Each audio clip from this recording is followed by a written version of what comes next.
पाकिस्तान ने किया cease fire का उल्लंघन और बीती रात समूची एलओसी पर की है फायरिंग। तो कुपवाड़ा, बारामूला समेत कई सेक्टर में की है स्मॉल आर्म फायरिंग और भारतीय सेना ने पाकिस्तानी फायरिंग का दिया है माकूल जवाब। पहलगाम आतंकी हमले के बाद में लगातार सीज फायर भी हो रहा है। बीती रात पाकिस्तान ने पहली बार समूची एलओसी पर फायरिंग की है। तो पाकिस्तान ने सीज फायर का उल्लंघन कर दिया है। देखिए, पहलगाम टेरर अटैक के बाद से ही जिस तरीके का भारत का रुख है उसको देखते हुए पाकिस्तान बौखलाया हुआ है और एलओसी पर भी सीज फायर का उल्लंघन करते हुए रोजाना अलग अलग हिस्सों में फायरिंग हो रही है। हालांकि भारतीय जवान उसका मुंहतोड़ जवाब भी दे रहे हैं। अब बात करते हैं बीती रात की। तो बीती रात को भी एलओसी पर फायरिंग की गई है। पाकिस्तान के तरफ से सीज फायर का उल्लंघन किया गया है। आपको बता दें कि वो हिस्सा कौन कौन सा है जहां पर फायरिंग हुई है एलओसी पर। वो कुपवाड़ा है, बारामूला है और उसके साथ साथ उसके आसपास के जो तमाम सेक्टर हैं उसमें स्मॉल आर्म फायरिंग की गई है। हालांकि भारतीय सेना ने पाकिस्तानी फायरिंग का एक माकूल जवाब दे दिया है। पहलगाम आतंकी हमले के बाद में लगातार ही सीज फायर हो रहा है और बीती रात पाकिस्तान ने पहली बार समूची एलओसी पर यह फायरिंग की है। अलग अलग हिस्सों पे फायरिंग करना छुटमुट, लेकिन अब समूची एलओसी पर पहली बार पाकिस्तान की तरफ से फायरिंग की गई है।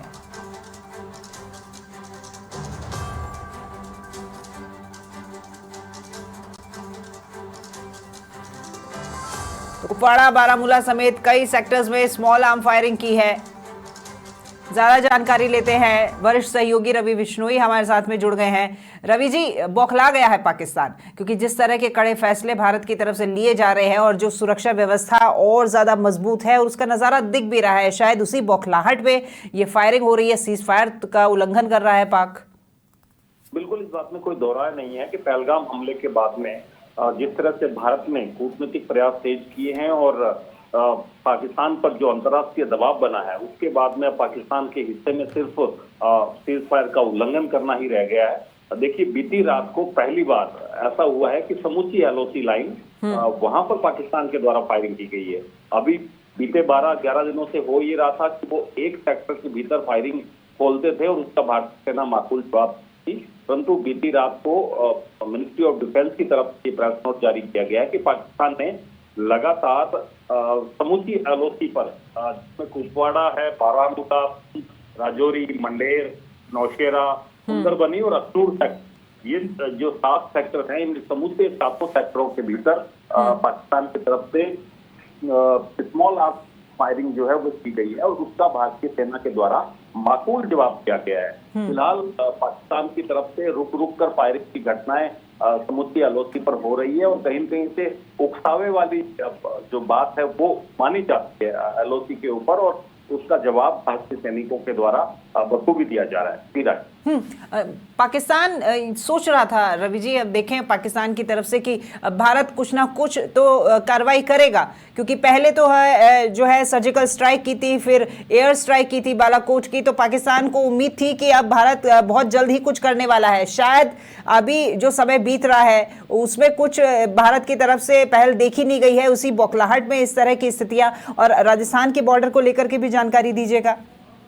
देखिए राखी जी, उरी के भीतर जब हमला हुआ था सैन्य दस्ते के ऊपर, तो भारत ने 10 दिनों के भीतर जवाब दिया था और एक सर्जिकल स्ट्राइक की थी। उसके बाद में भारत ने बालाकोट पर जब एयर स्ट्राइक की तब वो 12वां दिन था और ये पहलगाम हमले का 13 बीत चुके हैं। तो निश्चित रूप से पाकिस्तान अगर उस कैलकुलेशन में उलझा हुआ है तो उसके हिसाब से भारत 100 दिनों के भीतर एक बड़ी कार्रवाई जो है वो यहाँ पर करेगा। परंतु लड़ाई या स्ट्राइक या सर्जिकल स्ट्राइक जो है ये कहकर नहीं जाती और समूची व्यवस्थाएं उसके लिए पहले देखनी होती है। आप देखते हैं प्रधानमंत्री नरेंद्र मोदी, ऐसा कोई भी दिन नहीं है जब किसी न किसी रक्षा विशेषज्ञ से किसी न किसी सेनाध्यक्ष से बातचीत नहीं कर रहे हों और लगातार सभी चीजों की मॉनिटरिंग कर रहे हैं। देखिए 7 तारीख को समूचे देश में ब्लैकआउट होगा और ये पहली बार होता है 1971 के बाद में पहली बार भारत के नागरिकों को ब्लैकआउट करना पड़ेगा, क्योंकि ब्लैकआउट या मॉक एक ऐसी चीज है जिसमें लोगों को खुद की सुरक्षा और खुद के घरों की सुरक्षा करने के बारे में बताया जाता है और अगर दुश्मन की तरफ से एयर स्ट्राइक हो तो उससे कैसे बचा जाए, इन चीजों को का पूर्वाभ्यास किया जाता है। तो निश्चित रूप से भारत अपनी मजबूती के साथ रणनीति बनाने में जुटा हुआ है, तमाम चीजों को मजबूत करने में जुटा हुआ है। वहीं पाकिस्तान के भीतर ये खलबली मची हुई कि भारत किसी भी वक्त हमला कर सकता है और उसके तहत वहां के न केवल लोगों में निराशा है, बल्कि वहां के राजनीतिक हो चाहे सैन्य दस्ते हो, वो बिल्कुल घबराहट में और छटपटाहट में है। उसका नतीजा बहुत से लोगों के बयान से देखा जा सकता है कि किस तरह से वहां से राजनीतिकों के बयान आ रहे हैं और किस तरह से वहां सेना के बयान आ रहे हैं। बिल्कुल। भारत इस धमकी के बाद या भारत की इस तैयारी के बाद पाकिस्तान में जो है छटपटाहट है और उसी का नतीजा है कि वो एलओसी पर, अब समूची एलओसी पर फायरिंग करके कहीं न कहीं उकसावे की कार्रवाई जो है वो कर रहा है। ठीक है, समूची एलओसी पे फायरिंग हो रही है। मैं राजस्थान के बॉर्डर की बात कर रही हूँ जो पाकिस्तान से लगता है। देखिए, जवान पूरी तरीके से तैयार है, लेकिन इसी बीच में आर्मी के जो आला अधिकारी थे वो भी पहुंचे थे। जवान तैयार है, लेकिन उनका मनोबल नहीं टूटना चाहिए, उनका आत्मविश्वास और कैसी तैयारी है वो परखने के लिए पहुंचे थे, उसको लेकर के भी बताइएगा। बिल्कुल राखी जी, जो राजस्थान से लगती हुई भारत पाकिस्तान सीमा है वो इंटरनेशनल बॉर्डर है और इंटरनेशनल बॉर्डर का वायलेशन इतना आसान नहीं होता। यहाँ पर अगर एक गोली भी किसी देश की तरफ से चलाई जाती है तो उसे उसका जवाब देना पड़ता है और बहुत से सवाल उस पर खड़े हो जाते हैं। परंतु देखिए, भारतीय चाहे बीएसएफ हो चाहे भारतीय फौज हो, तमाम तैयारी यहाँ पर की जा चुकी है। हम बहुत सी चीजें जो है वो वजह से साजिश नहीं कर सकते क्योंकि वो सुरक्षा हित में नहीं होता। ये इतना मैं आपको बता दूं कि बीती रात राजस्थान से लगते हुए कई शहरों में, जो बॉर्डर से लगते हुए शहर है, वहां पर एयरफोर्स ने पायलटिंग की है। कल पहली बार लड़ाकू विमान ने उड़ान भरी है और आधी रात तक कहीं कहीं पेट्रोलिंग जो है वो यहाँ पर भारतीय वायुयान द्वारा की जा रही।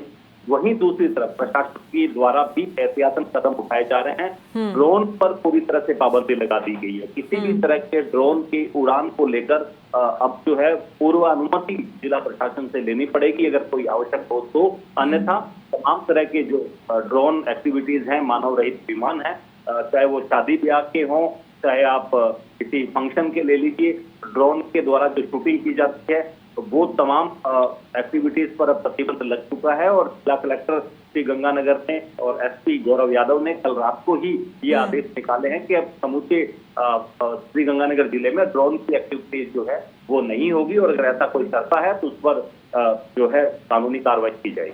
ठीक है, बहुत शुक्रिया आपका रवि जी तमाम जानकारी के लिए।